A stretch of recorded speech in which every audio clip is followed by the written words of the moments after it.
Okay, I'm going to take you on a little adventure, the kind of thing that I encounter from time to time, which I find very interesting. I hope you do too. So we have here Model 98, Mauser, you're all familiar. You know that there's decent money in getting the right Mauser action with the right manufacturer code, and that's a rare code, that SVWMB. You can read about that.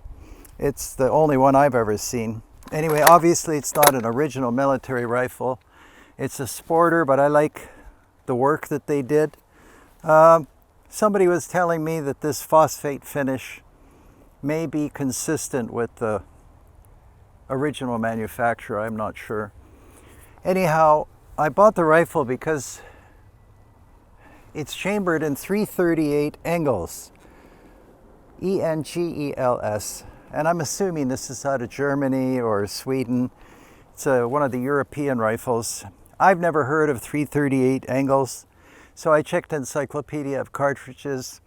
I checked online. I couldn't find any Engels. The only Engels I remembered was from university, Marx and Engels, which has nothing to do with cartridges, and anyway, it's too far back in history. So what is the 338 Engels? So I checked the bore, and it's a 338, and somebody went to the trouble of rechambering and re-rifling an 8mm barrel in 338 Engels. Oh, the rifle came with this full-length die, 338 Engels. So I examined the die, and it's from a German company, Tribal, which is a well-known company, and everything looked normal about it. You can see there's no decapping pin in there, so somebody was probably using it for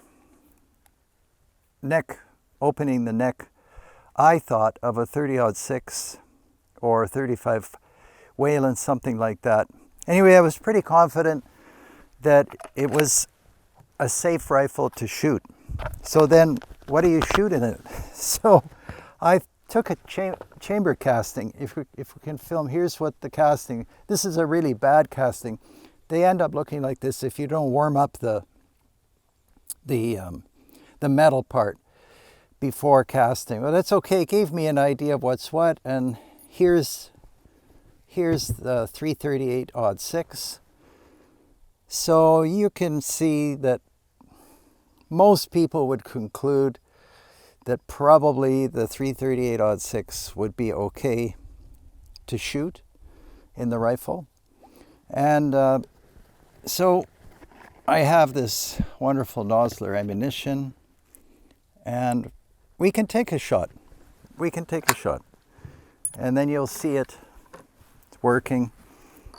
I've only fired this once, so I have to make sure that the claw picks up the cartridge, which it did.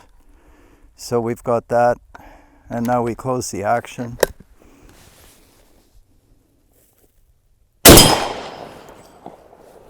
So you couldn't see it, but we hit the target. We knocked it down.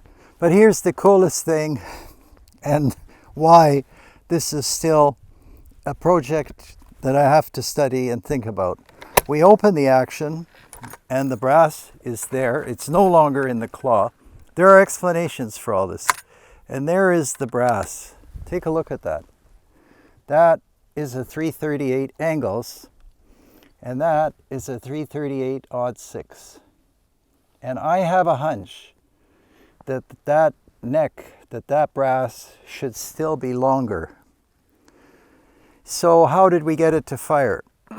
This is very common in my shooting career. The Mauser rifles having the claw extractor will hold the base of the cartridge against the bolt face.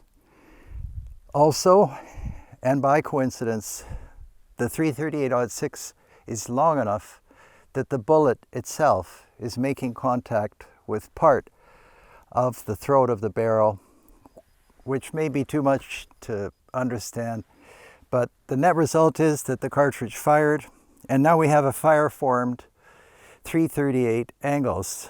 And have a look, this is going to hold a lot more powder. So I don't know how much more, but definitely more velocity than the 338-06. Could be, some of you are going to write me that it looks like an Ackley improved or something like that. And maybe it is, I don't know. But very, very cool. And I like everything about the rifle. I think this rifle speaks, let's go hunting. Beautifully made, nicely checkered. The recoil wasn't bad. Mind you, recoil always seems less when you're using iron sights, at least in my experience. Somebody put a barrel band on. And because I think nobody knew what a 338 Engels was, I doubt that it's been fired much. Somebody built it, and then maybe somebody else bought it. Oh, and here, for all of you that write me about stocking and split stock, see, somebody knew what they were doing. Always put a little gap here, otherwise you get splits here. People go out of their way to make this tight against the wood. That's not a good idea. The action becomes a wedge and it'll split the stock. So there you have it. You will not have seen this, I don't believe, on any other channel or anywhere in a book. I couldn't find anything. Maybe those of you in Austria, Germany, maybe Sweden or Finland, it's hard to tell, know about the 338 Engels, or else it's something from a custom maker, but it's not inscribed. Although on the barrel it does say 338 Engels, and it looks like some kind of proof test. It used to have a claw-mounted scope. You can see the saddle and everything, but I didn't get the scope. Anyway, I'm very happy to have the rifle, and I'm going to work with the 338 Engels, and the brass seems fine. I'll have to see whether there's a source for maybe longer brass that's similar to 30-06, or maybe you know. If you know, then please write me. Anyhow, one of the more interesting videos for me anyway. Obviously back in the studio, some time has passed, and I've had a chance to look at the 338 Engels again in detail. Beautiful receiver. I often repeat myself. Sometimes I don't know that I am. Other times it's just for the benefit of viewers who watch only pieces, understandably, of my videos. Anyhow, yeah, this is a terrific rifle, remarkable accuracy. I incorrectly called this a claw mount in the first part of the video. You know, you say a lot of things when you're filming, and you have to hold your thoughts and at the same time plan what your next thoughts are, and then how you're going to express those thoughts. So sometimes I lose my way in my head, which wasn't the best in the first place. But I had this fitted, so this is a takedown mount, so it simply rides in there, and you can see it's well fit. And this is actually quite a something that this scope ended up on here. It's a Marburg scope. It's a German post. You may not know that. You probably think of number 4. I've never seen this before, but a unique sight for sure. Excellent quality glass. I'm not sure if it ties in with the rifle exactly, and you can see it was set up for a much longer scope, quick detachable also. It's just a pivot mount. I don't know who made this. That's why I call it a claw mount. It's kind of like EAW. This is EAW. This is EAW here, but this was something else. So anyhow, yeah, a few other things on the video. This is a remarkable thing. So this will have terrific velocity, 338. That's the cartridge there, form fired. I made a bunch of them. You can see, I think I made a new casting. I wasn't well in between, but from memory, yeah, this is it. This is the 338 Engels. You can see how much longer the neck needs to be of the parent case, but the parent case is a 338-06.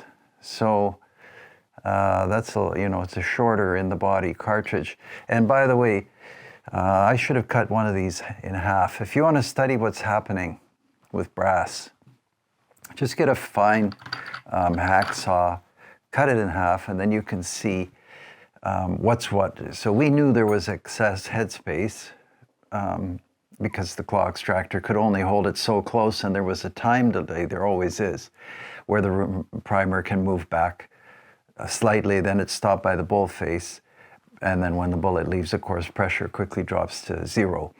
So that we knew there was excess headspace, and I wanted to show you what happens if you keep persisting with the headspace excess. Then the cartridge case can eventually move backward. It's pinned by 50,000 pounds of pressure to the chamber walls. So something has to give. Normally the bullet flies out. That's what you want. That's the path of least resistance. But sometimes, have a look at this. If you keep going, if you push the brass, and you get head case separation.